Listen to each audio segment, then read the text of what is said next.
கர்த்தருக்கு மகிமை உண்டாவதாக. கர்த்தராகிய கிறிஸ்து இயேசுவின் இனிய நாமத்திலே இன்றைய நாளின் இந்த மனமகிழ்ச்சியின் ஆராதனை வேளையிலே இந்த சத்தத்திற்கு முன்பதாக அமர்ந்திருக்கிற உங்கள் ஒவ்வொருவரையும் அன்போடு கூட வாழ்த்துகிறேன். உங்களை வரவேற்கிறேன். கர்த்தர் தாமே உங்கள் ஒவ்வொருவரையும் ஆசீர்வதிப்பாராக. கிறிஸ்துவுக்குள் அன்பான தேவ ஜனங்களே, இன்றைய நாட்களிலே ஜனங்கள் சுகத்தை தேடி எங்கெங்கோ அலைந்து கொண்டிருக்கிறாங்க. இதே இடத்துல இருந்தா ஒருவேளை என்னையும் இந்த நோய் பற்றி கொள்ளுமோ, என் குடும்பத்தை பற்றி கொள்ளுமோ, பயத்தோடு கலக்கத்தோடு ஒரு திகிலோடு நம்ம சொந்த ஊருக்காது போயிடலாமா அப்படின்னு நினைத்து ஜனங்கள் அலைமோதி கொண்டிருக்கிறாங்க. இந்த சூழ்நிலைகளின் மத்தியிலே அருமையான தேவ ஜனங்களே, சுகம் பெற்றுக்கொள்ள ஒரு அருமையான ஒரு சகோதரி இந்த வேதத்திலே அவள் என்ன செய்தாள், அவளுக்கு கர்த்தர் எப்பேற்பட்ட சுகத்தை கொடுத்திருக்கிறார் என்பதை பார்க்கின்ற பொழுது, அந்த காரியங்களை தியானிக்கின்ற பொழுது அது நமக்கு மிகவும் பிரயோஜனம் உள்ளதாக இருக்கும். பாருங்க,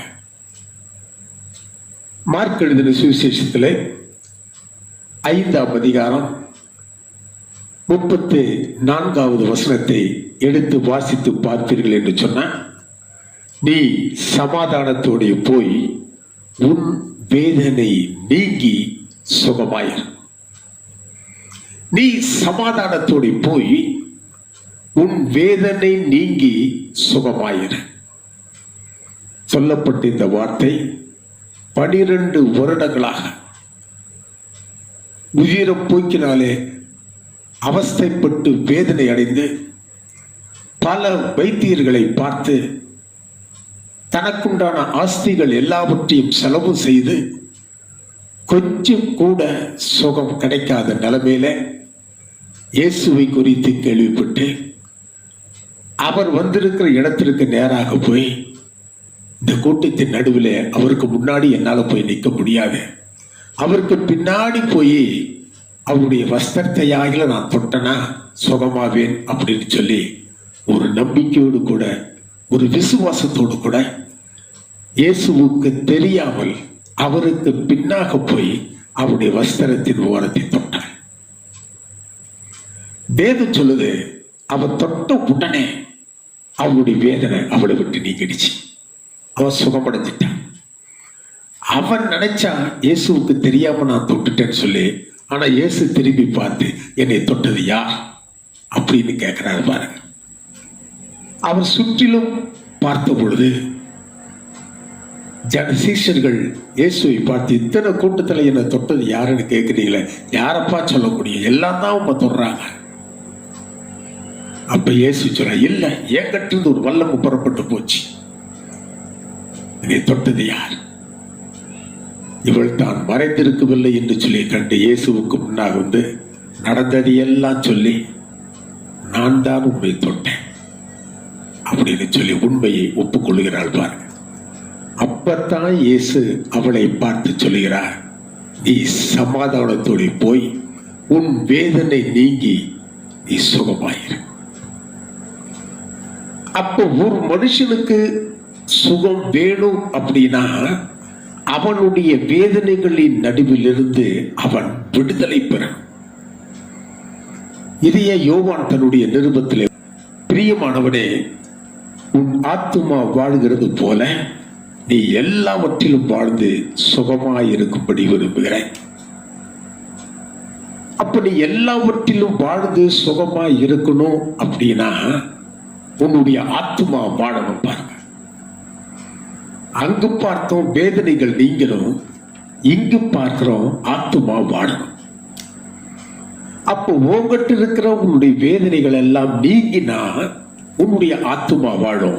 உன்னுடைய ஆத்துமா வாழ்ந்தா நீ சுகமாய் இருப்ப. அருமையான தேவஜனமே, வேதனைகள் நீங்கினால்தான் ஒரு மனுஷன் அவன் ஆத்மாவிலே வாழ முடியும். இப்ப வேதத்தில் எடுத்து பார்ப்பீர்கள் என்று சொன்னா, சங்கீதக்காரன் 32ஆம் சங்கீதத்திலே 10வது வசனத்திலே இப்படியாக எழுதி வைத்திருக்கிறார்: துன்மார்க்கனுக்கு அநேக வேதனைகள் உண்டு. எவன் ஒருத்தன் துன்மார்க்கனோ அவனுக்கு அநேக வேதனைகள் உண்டு. ஆனா அதே வேளையிலே தன்னை கர்த்தருக்கு ஒப்பு கொடுத்திருக்கிறவருடைய வாழ்க்கையில வேதனைகள் இல்லை, இருந்தாலும் சில வேதனைகள் அவருடைய வாழ்க்கையிலே காணப்படுகிறது. துன்மார்க்கம் செய்கிறது போல வேதனையான காரியங்களை கர்த்தருடைய பிள்ளைகளை செய்கிறதில்ல. ஆனா சில காரியங்களிலே தவறுகிறார்கள். சில காரியங்களிலே ஒப்பு கொடுக்க மனமில்லாமல் இருக்கிறாங்க. சில காரியங்களிலே அவைகளெல்லாம் செய்யாமல் இருக்கிறாங்க. இதைத்தான் சங்கீதக்காரன் 139ஆம் சங்கீதத்தில் 24வது வசனத்தில் எழுதி வைத்திருக்கிறார். பாருங்க: வேதனை உண்டாக்கும்படி என்னிடத்தில் உண்டோ என்று பார்த்து நித்தியபடியிலே என்னை நீ நடத்தும். ஆக ஒவ்வொரு மனுஷனுடைய வாழ்க்கையிலும், அதாவது கர்த்தருடைய பிள்ளைகளுடைய வாழ்க்கையில் வேதனை உண்டாக்குகிற சில வழிகள் அவனுக்குள்ள இருக்குது. அந்த வேதனை உண்டாக்குகிற வழிகள் எது என்று சொல்லி வேதத்தை கொண்டு ஆராய்ந்து பார்த்து அந்த வேதனைக்குரிய வழிகளை அவன் நீக்கி போட்டுட்டான் அப்படின்னா, அருமையான தேவஜனமே, அவனுடைய ஆத்துமா வாழும், அவன் சுகமாய் இருப்பான். இன்றைய நாளில் ஒரு 3 காரியங்கள் ஒவ்வொரு கர்த்தருடைய பிள்ளையும் வேதனை உண்டாக்குகிற காரியங்களை குறித்து உங்களோடு கூட பகிர்ந்து கொள்ள கர்த்தருடைய ஆவியானவர் ஆசைப்படுகின்றார். முதலாவது வேதனைக்குரிய காரியம் என்னவென்று சொன்னால், யோவான் தன்னுடைய 1ஆம் நிருபத்திலே 1 யோவான் 4ஆம் அதிகாரம் 18வது வசனத்தை எடுத்து வாசிப்பீர்கள் என்று சொன்னால், பயமானது வேதனையுள்ளது. பயம் வேதனையுள்ளது. ஒரு மனுஷனுக்கு, ரட்சிக்கப்பட்ட ஒரு மனுஷனுக்கு, கர்த்தரை தன்னோட கூடையே வைத்திருக்கிற ஒரு பரிசுத்தவானுக்கு, அவருடைய ஆவியினாலே அபிஷேகிக்கப்பட்டிருக்கிற ஒரு கர்த்தருடைய பிள்ளைக்கு, ஒரு நீதிமானுக்கு பயம் இருக்கக்கூடாது. அந்த பயம் அவனுடைய வாழ்க்கையிலே அல்லது அவனுடைய உள்ளத்திற்குள்ளே இருந்துச்சு அப்படின்னா அவன் தேவனுடைய ராஜ்யத்திற்கு உகந்தவன் அல்ல. ஆக இந்த பயம் வேதனை உள்ளது. இதைத்தான் சங்கீதக்காரன் சொல்றான்: இந்த பயம் எனக்குள்ள இருந்துச்சுன்னா அது எனக்கு எடுத்து போட ஆண்டவரே, என்னை நித்திய வழியிலே என்னை நடத்தும் ஆண்டவரே. என்ன பயம்? நான் நன்றாக இருப்பேனோ? என் குடும்பம் நன்றாக இருக்குமோ? என் பிள்ளைகள் நன்றாக வாழ்வார்களோ? ஒவ்வொரு காரியத்தை குறித்தும் பயம். ஒரு பிரச்சனைன்னு வந்துடுச்சுன்னா பயம், ஒரு கஷ்டம்னு வந்துடுச்சுன்னா பயம், ஒரு வியாதின்னு வந்துடுச்சுன்னா பயம், சத்துருவை பார்த்தால் பயம், விரோதமாய் காரியங்களை செய்கிறவர்களை பார்த்தா பயம். என்னை கவிழ்த்து போட்டு விடுவானோ, என்னை ஒன்றுமில்லாமல் ஆக்கி விடுவானோ? பயம், பயம், பயம். சங்கீதக்காரன் சொல்றான் 56ஆம் சங்கீதத்திலே 4ஆம் வசனத்திலே இப்படியாக அவன் எழுதி வைத்திருக்கிறான்: நான் தேவனை நம்பி இருக்கிறேன், நான் பயப்படேன். ஆனா மனுஷன் பயப்படுறானே. தேவனை நம்பி இருக்கிற மனுஷன் பிரச்சனைகளை பார்த்து பயப்படுகிறானே. ஆனால் இன்று கர்த்தர் சொல்றாரு, அந்த பயம் உனக்குள்ள இருந்துச்சுன்னா அது உனக்கு வேதனை. உன்னை அநேக வேதனைக்குள்ளே அது உன்னை நடத்தும், உன்னை நடத்தும். ஜார்ஜ் முல்லர் அப்படின்னு ஒரு கர்த்தருடைய ஊழியக்காரர், அவர் இதை குறித்து என்ன சொல்கிறார் என்று சொன்னா, நீ பிரச்சனைகளினாலே சூழப்பட்டு இருக்கின்ற பொழுது, உனக்கு விரோதமாய் அநேக பிரச்சனைகள் எழுப்பி நிற்கின்ற பொழுது, அந்த அநேக பிரச்சனைகளுக்காக தேவனுடைய சமூகத்திற்கு வந்து தேவனிடத்திலே நீ என்னுடைய பிரச்சனை எவ்வளவு பெரிதென்று நீ சொல்லாதே, அதற்கு மாறாக பிரச்சனையை பார்த்து சொல்லு, என் தேவன் எவ்வளவு பெரியவர் என்று நீ சொல். அருமையான கர்த்தருடைய பிள்ளைகளே, கர்த்தரிடத்திலே உன்னுடைய பிரச்சனைகளை எவ்வளவு பெரிதென்று சொல்லி கதறி புலம்பாதே.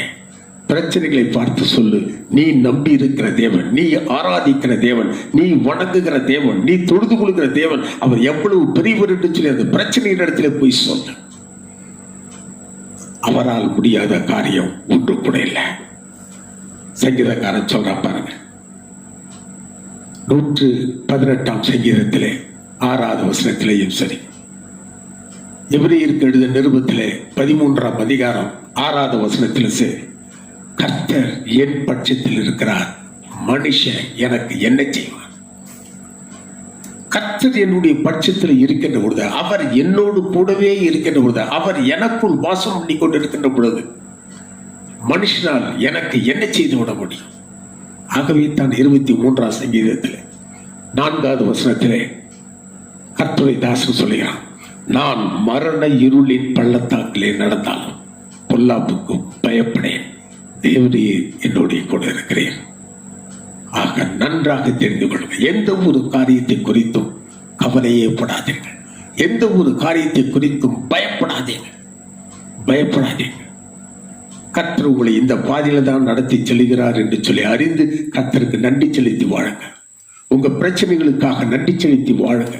உங்க கஷ்டங்களுக்காக அவருக்கு நன்றி செலுத்தி வாழுங்க. இவை எல்லாவற்றின் மத்தியிலும் உங்களை மீட்டெடுக்க அவர் வல்லவர் என்று சொல்லி அறிந்து கர்த்தரை ஸ்தோத்தரித்து வாழுங்கள். நீங்கள் ஒருபொழுதும் வெட்கப்பட்டு போவதில்லை.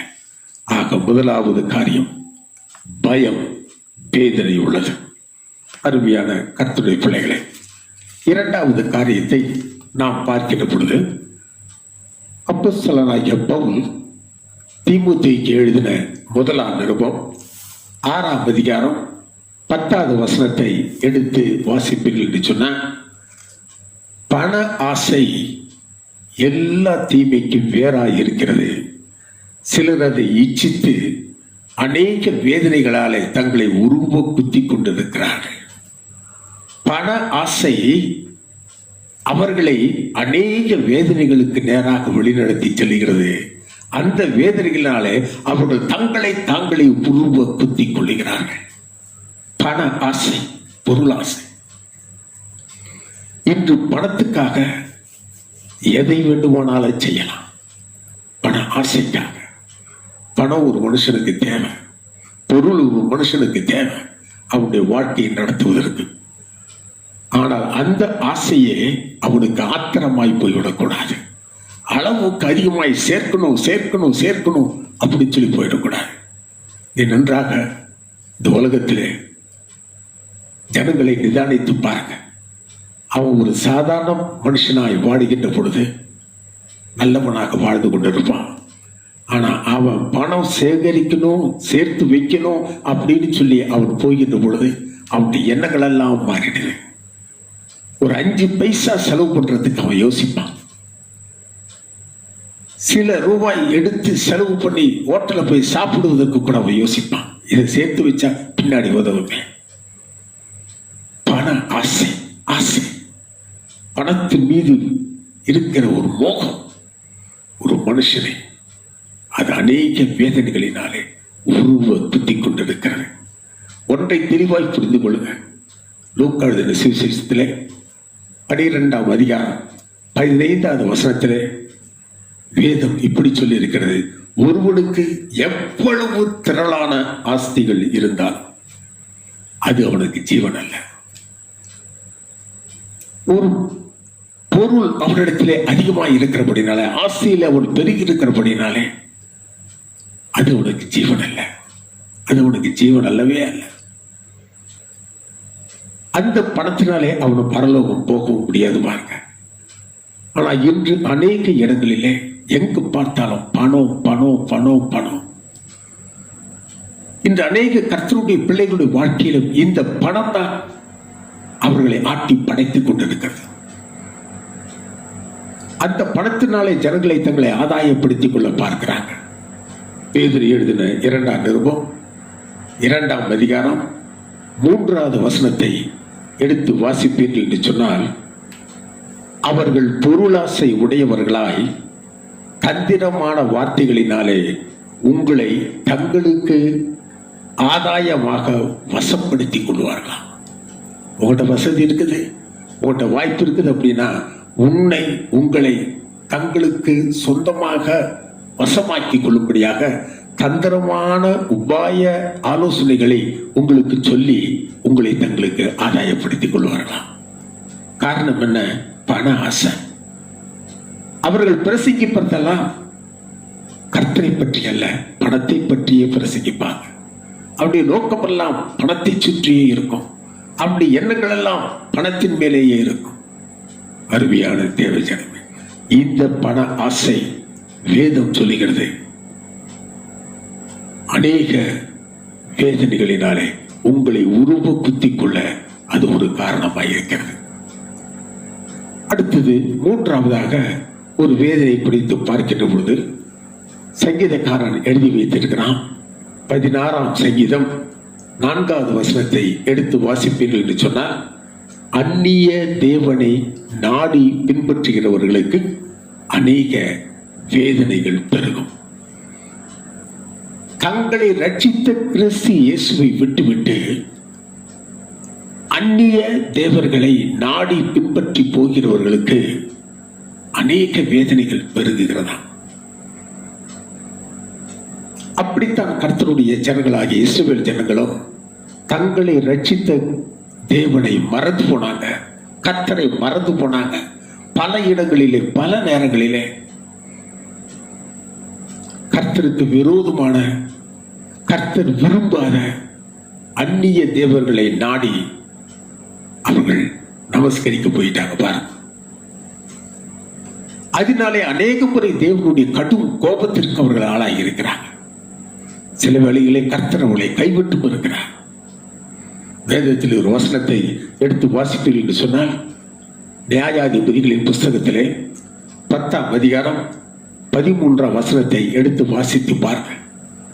கர்த்தர் தம்முடைய ஜனங்களை பெலிஸ்தர் கையிலும் அம்மோன் புத்திரர் கையிலும் பெற்று போட்டுட்டார்.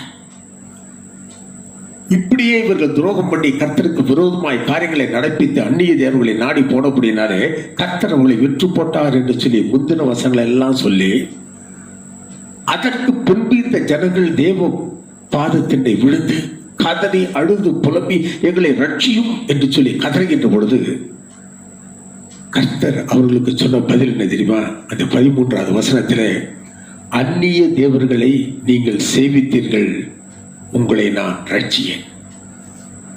உங்களை நான் ரட்சிக்க மாட்டேன். உங்களை ரட்சித்த என்னை மறந்து போனீர்கள். பல பாடுகளின் நடுவிலிருந்து, கஷ்டங்களின் நடுவிலிருந்து, வேதனைகளின் நடுவிலிருந்து உங்களை மீட்டெடுத்த அற்புதங்களினாலும் அடையாளங்களினாலும் அதிசயங்களினாலும் உங்களை மீட்டெடுத்த என்னை நீங்கள் மறந்து போய் அந்நிய தேவர்களை சேவித்தீர்கள், உங்களை நான் ரட்சியேன்.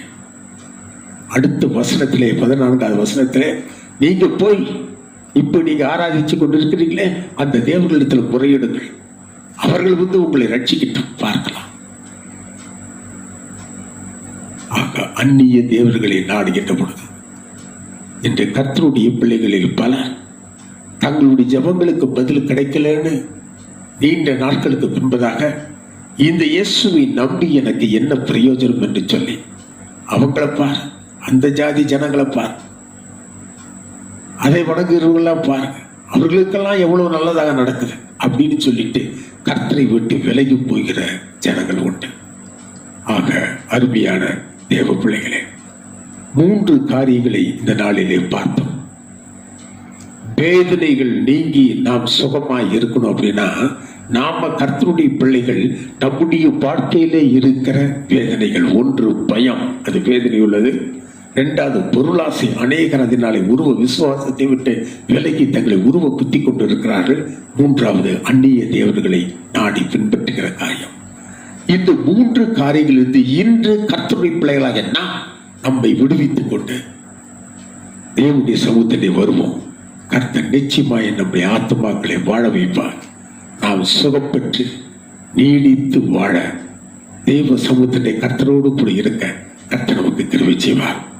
ஆக இந்த 3 காரியங்களையும் நம்முடைய சிந்தையிலே எப்பொழுது வைத்துக் கொள்ளும். அந்த பெரும்பாலுள்ள ஸ்திரீக்கு கர்த்தர் சொன்ன காரியம், நீ சமாதானத்தோட போய் வேதனை நீங்கி சுகமாயிரு. நம்முடைய வாழ்க்கையில் காணப்படுகிற எல்லா வேதனைகளையும் எடுத்து போடும் 3 காரியங்கள். பயம். 2வது காரியங்கள் பொருளாசை. 3வது காரியம் அந்நிய தேவர்களை நாடி போகிறது. இந்த 3 காரியங்களை விட்டு ஒழித்து போட்டு தேவனை உறுதியாய் பிடித்துக் கொண்டு சுகமடைந்தவர்களாய், வேதனை அடைந்தவர்களாய், ஆத்துமாக்களிலே வாழ்வடைந்தவர்களாய் வாடுவோம். கர்த்தர் நம்மை ஆசீர்வதிப்பாராக. கண்களை மூடலாம், ஜெபிக்கலாம். எங்கள் அன்பின் ஆண்டவரே, மகா பரிசுத்தமுள்ள எங்கள் நல்ல தெய்வமே, இந்த நல்ல வேலைக்காக உமக்கு நாங்கள் நன்றி செலுத்துகிறோம். அப்பா, அன்று பெரும்பாலுள்ள ஸ்திரீ உங்களுடைய பாதத்தனை வந்து நான் செய்ததெல்லாம் உம்மிடத்திலே சொல்லி என்றளப்பா, அவளை பார்த்து நீர் சொன்ன வார்த்தை, நீ சமாதானத்தோடு போய் வேதனை நீங்கி சுகமாயிரு என்று சொல்லி, இன்றும் அதே வார்த்தைகளை நீர் எங்களுக்கு சொல்லுகிறேன். உன்னுடைய வேதனைகள் நீங்கி நீ சுகமாயிரு என்று சொல்லி, எங்களுடைய வாழ்க்கையிலே காணப்படுகிற வேதனைகள் நிறைந்த வழிகள், சங்கீதக்காரன் சொன்னது போல, வேதனை உண்டாக்குகிற வழி எங்களிடத்தில் உண்டோ என்று பார்த்து நித்திய வழியிலே எங்களை நடத்தும் என்று சொன்னானே. ஆக நாங்கள் ஆராய்ந்து பார்க்கின்ற பொழுது பயம் வேதனை உள்ளது, பொருளாசை வேதனை உள்ளது, அந்நிய தெய்வங்களை நாடுகிறது வேதனை உள்ளது. இந்த காரியங்களை வாழ்க்கையில இருக்கும் என்று சொன்னார். எங்களை கழுவி எங்களை சுத்திகரித்து எல்லாவற்றின் நடுவில் எங்களை மீட்டெடுத்து நாங்கள் சுகம் பெற எங்களுக்கு கிருபை செய்தோம். இந்த சத்தத்தை கேட்டுக்கொண்டிருக்கிற ஒவ்வொருவரும் அப்படியே தாங்கள் சுகம் பெற்று ஆத்துமாவிலே வாழ்கிறவர்களாக தங்களை அர்ப்பணித்து வாழ்ந்து உம்முடைய நாமத்தை மகிமைப்படுத்திக் கொள்ள கர்த்தர் கிருபை செய்தோம். ஆசீர்வதிப்பீராக. உம்முடைய கரங்களுக்கு ஒப்புக் கொடுக்கிறேன். அப்படியே வழி நடத்தும். இயேசுவின் மூலம் கேட்கிறோம் எங்கள் ஜீவனுள்ள நல்ல பிதாவே, ஆமென். நம்முடைய கர்த்தராகிய இயேசு கிறிஸ்துவுடைய கிருபையும் பிதாவாகிய தேவனுடைய அன்பும் பரிசுத்த ஆவியானவருடைய அந்நியோன்ய ஐக்கியமும் சமாதானமும் சந்தோஷமும் பாதுகாப்பும் வழிநடத்துதலும் அன்பும் அரவணைப்பும் நம்முடையவரோடும் சகல பரிசுத்தவான்களோடும் விசேஷமாக இந்த சத்தத்தை எங்கெல்லாம் கேட்டுக்கொண்டு இருக்கிறார்களோ அங்கெல்லாம் கூடியிருக்கிற அன்பான பிள்ளைகள் ஒவ்வொருவரோடும் என்றும் என்றும் சதா காலமும் தங்கி தரித்திருப்பதாக. ஆமென், ஆமென், ஆமென். கர்த்தர் தாமே உங்கள் ஒவ்வொருவரையும் ஆசீர்வதிப்பாராக. சொல்லப்பட்ட காரியங்களின்படியே கர்த்தர் உங்களை மீட்டெடுத்து நித்தியத்துக்கு நேராக உங்களை வழிநடத்துவாராக, உங்களை சுகப்படுத்துவாராக. ஆமென். தேவ கிருபை உங்கள் எல்லாரோடும் கூட இருக்கு.